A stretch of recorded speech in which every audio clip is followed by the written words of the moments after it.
Hey guys, it's me again. Today I want to talk about the Jabra Elite 75T. Now, I've got a lot to say about the 75Ts because they are a big improvement from where the 65Ts used to be. Now, if you guys remember what I said about the 65Ts, overall, these are great earbuds, but there were some things that I wish Jabra could improve on, and it appears that with the 75Ts, they have done exactly that. And I'm also going to compare them to some of the best earbuds in the industry, namely the Sony WF-1000XM3 in terms of sound quality, audio to video latency, and voice microphone quality for phone calls.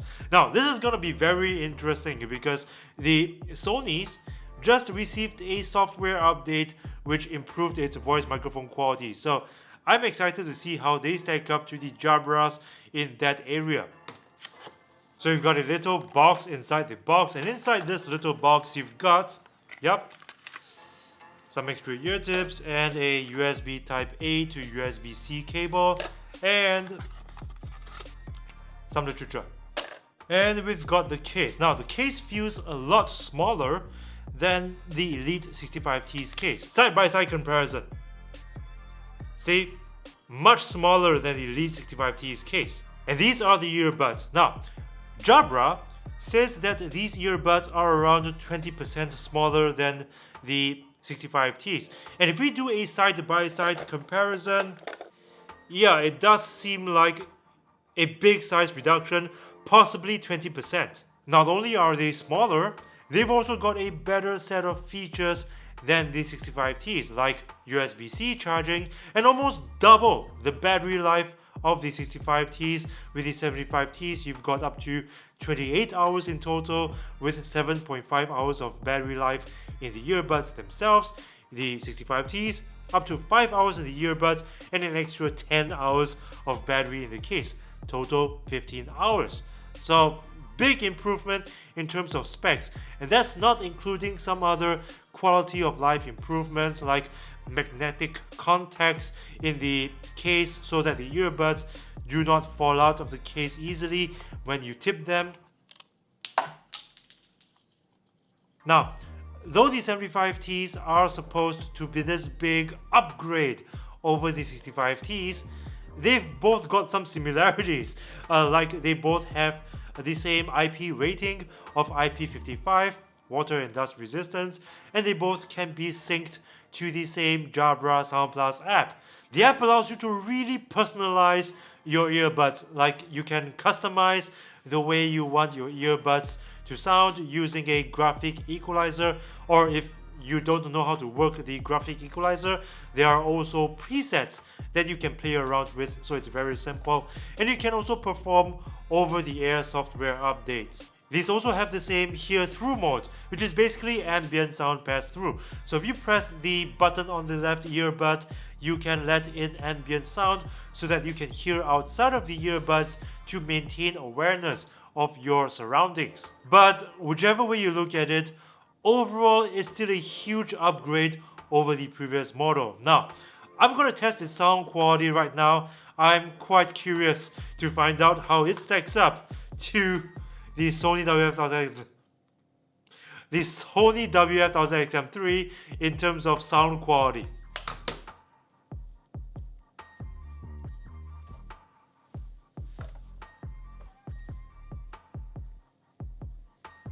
It feels almost as snug as the previous model, the 65T, but more snug than the Sony WF-1000XM3.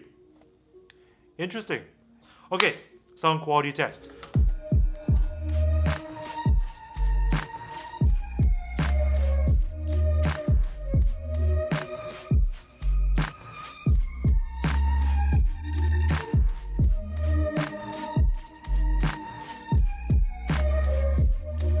Okay, I gotta say that these sound very good. Very good. And it plays to my preference because, as many of you know, I'm a bass head. So I prefer earbuds that hits lower, has more thumb impact, more gravitas, and also these are EQ'd a little differently from the 65Ts. The 65Ts are a little brighter sounding. They have mids that sound a little more prominent, a little more aggressive, and their bass extension don't extend as low as the 75Ts. Certainly does not have the same level of texture as well in terms of bass. But how do they compare to the Sonys? Well, the Sonys, in terms of its basic sound profile, and I'm talking about its bass, mids, and highs. Its basic sound profile is very similar to the Elite 65Ts. So in terms of bass, it doesn't hit that low. In terms of mids as well, it's very forward sounding. In terms of highs, very bright and crystal clear. So if you're a bass head, you might gravitate to the 75Ts more so than the Sonys. But if you're somebody who fits a certain profile, maybe an audiophile profile, you want a little more cleanliness in your highs, in your mids, track separation is better, a more open, airy, and accurate soundstage, then the Sonys are for you. Plus, I do feel that the Sonys deliver a little more detail than the 75Ts. Now, we are going to compare the 75T's voice microphone quality to the Sonys.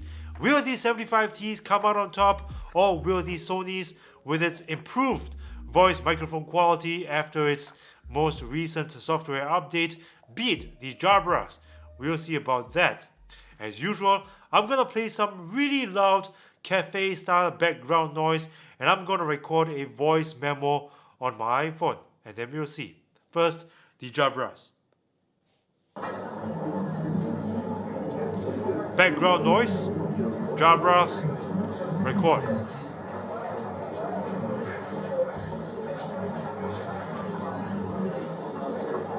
The quick brown fox jumps over the lazy dog. The quick brown fox jumps over the lazy dog.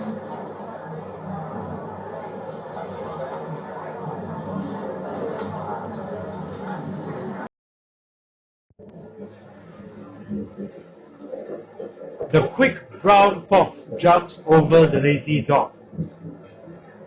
The quick brown fox jumps over the lazy dog. The quick brown fox jumps over the lazy dog. The quick brown fox jumps over the lazy dog. The quick brown fox jumps over the lazy dog. The quick brown fox jumps over the lazy dog. So what do you think of the 75T's voice microphone quality compared to the Sonys? Tell me in the comments section below. I feel that they both did just about as good a job at cancelling background noise. I wonder if you'd agree, but the Sonys did seem to do a better job at cancelling background noise when its microphones detect and focuses on my voice. So this renders my voice a little more intelligible over the background noise than the 75T's. Furthermore, aside from the fact that the Sonys did seem to deliver a little more bassy low end to my voice, which I like because my voice is not naturally bassy, but apart from that, the Jabras microphones seem to be clipping at the upper registers. So that's why you hear that graininess and distortion whenever I speak into the microphone. But actually, the Jabras voice microphone system is pretty good. I mean, if you compare these earbuds to many other truly wireless earbuds out there, and I know this for a fact because I've been doing a lot of testing over the past year, you'll notice that the Jabras voice mic system is better than many of these other wireless earbuds. But of course, if you compare them to the Sonys, then yes, the Sonys will do a slightly better job at background noise cancellation, deliver a slightly cleaner voice over the background noise. But other than that, the Jabras do stand pretty tall in terms of voice microphone quality. Now we're going to test for audio to video latency, also known as lip sync lag. And to do that, I'm going to test for lag on both an Apple device and an Android device. The Apple device I'm going to use is the iPad 2018. For Android, I'm going to use the LG V40 because this is a smartphone that's equipped with a pretty high-end Qualcomm processor, the Snapdragon 855. So it makes a pretty good benchmark for Android devices. Instead of using a video from an app like YouTube or Netflix to test for lag, I'm gonna use a video game instead because it's much more accurate that way, since video apps in general tend to delay the video so that the audio lines up better with the video. So it's not gonna be as accurate as using real-time content like a video game. First, we're gonna see what no lag looks like. This is audio straight from the iPad speaker, so no lag.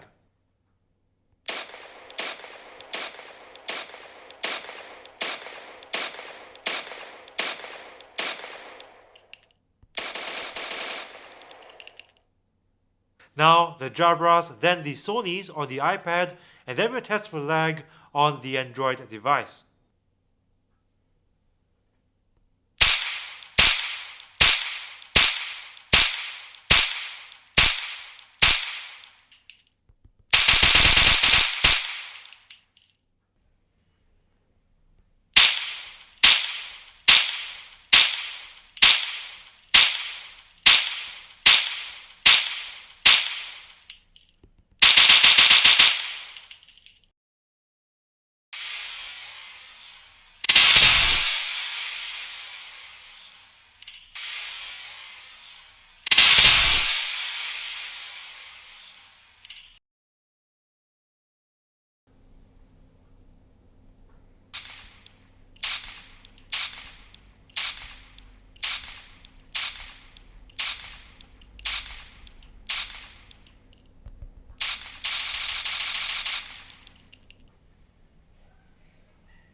So on an Apple device like the iPad, the Jabras had just a little more lag, a tiny bit more latency than the Sonys, but the difference is only visible in slow-mo. Outside of slow-mo, it's very hard to tell the difference between the two. But on an Android device, they both performed exactly the same in terms of audio to video latency. And as we can see from the tests, regardless of which earbuds you choose to game with, be it the Jabras or the Sonys, you're more likely to get lower audio to video latency performance on an Apple device compared to on an Android device. But do note that this is just for gaming. If you're gonna watch a video, you're gonna experience lower latency regardless, because like I said, video apps tend to correct for latency by delaying the video anyways. But overall, the Jabras are a huge upgrade over the 65Ts. Its sound quality, in my opinion, is an upgrade. For me, I'm a bass head, so it's deeper, richer, more resonant bass performance is right up my alley. And it now comes in a smaller size but with a bigger battery of up to 28 hours. USB-C charging supported as well. Very customizable through the Sound Plus app. Ambient sound pass-through, retains volume controls on the earbuds despite the reduction in size. All that for $180 US. Now, I know $180 seems like a little on the premium side of things, but from what I'm seeing here, this is definitely worth a look because I think this is going to be a very strong contender for one of the best truly wireless earbuds of the year 2020. Possibly for a new category like the best pocket-sized truly wireless earbuds, who knows? But Jabra Elite 75T, definitely worth a look. Oh, and that's not all. There are a couple of things that I heard from Jabra. First, come Q2 2020, a new wireless charging version of the 75Ts will be made available. Now, this is also great for people who own the 75Ts already, because if you're an owner of the 75Ts at this moment, when the wireless charging version arrives, you can simply buy the charging case. Number 2, as of this moment, if you want to use just one earbud for voice calls, it's gotta be the right earbud, because right now the 75Ts are still operating under a master and slave arrangement, but come Q2, you will receive a software update that will enable you to use either earbuds for voice calls. So those were some of the things that I heard from Jabra that I thought I should share with you guys. But I want to know what you guys think. Where do you think this stands right now in the current scheme of things? You've got the AirPods Pro, you've got the Sonys, Microsoft, Amazon. Everybody's just coming up with truly wireless earbuds right now. Do you think this will stand out and appeal to anybody in the year 2020? Tell me your thoughts in the comments section below. I cannot wait to read them. And guys, you know what to do. If you like this video, please punch that like button with a vengeance like Bruce Lee, and share this video with your friends and family. Subscribe to this channel if you haven't already, and remember to ring the bell. Join my notification squad because I upload new videos every single week, and this is the only way YouTube will notify you of new videos from this channel. My name is Aaron, you're watching ELW, and I'll see you again, bros and sisters, in the next one. If you're a humble person like me, this shirt is a great way to show your friends how humble you really are. And whenever you look in the mirror, to admire yourself of course, it will also help to remind you to always be humble. So guys, this is a pretty fun shirt to wear. You can check it out in the link below. It's available in t-shirt, tank top and hoodie. Your purchase helps keep this channel going, and I appreciate your support, bros.